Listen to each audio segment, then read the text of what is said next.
0-Day Review. De Niro's cyberhacking thriller is an astonishing amount of fun. There's an awful lot of fun television around at the moment. I can only assume it is an equal and opposite reaction to, well, everything going on in the real world, and I'm very grateful for Prime Target, Paradise, High Potential, the forthcoming new series of Reacher and various other vital antidepressant contributions to life.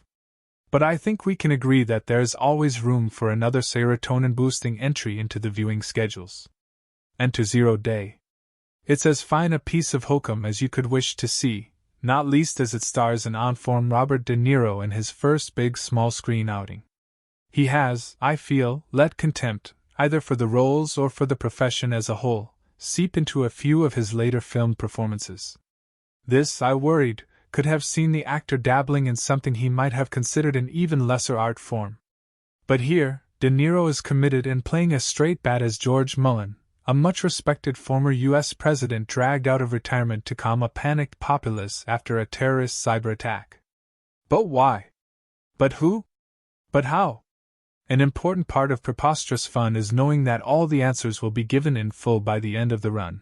In this case, 6-hour-long episodes. And nobody's going to ask you to engage your brain too much along the way. So, it looks first as if it must have been the Russians. But then there is news of a hacktivist group in New York that was showing every sign of preparing a massive calm strike.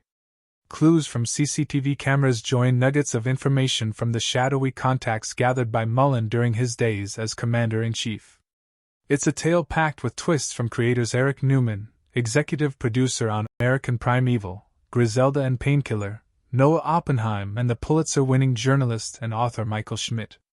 As Mullen visits the scenes of accidents caused by a 1-minute electronic blackout, he is assailed by voices from the crowd. They claim that the whole thing has been orchestrated by the government, or as an insurance scam, and that crisis actors are playing the dead and injured.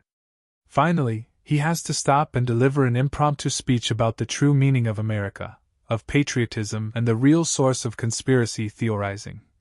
You're afraid. You think if you get worked up over some bullshit nonsense that won't make you afraid of someone who hates us and everything that makes us who we are. Shakespeare, it is not. Deeply satisfying in the unthinking moment before the next helping of plot arrives, it is. Added to this is Mullen's appointment as the head of a commission put together to find the attackers and granted near unlimited, and possibly unconstitutional, powers to do so. This puts him at further odds with his liberal daughter, Alex, Lizzie Kaplan, who works for the Democrats and is then put in charge of the committee overseeing the commission.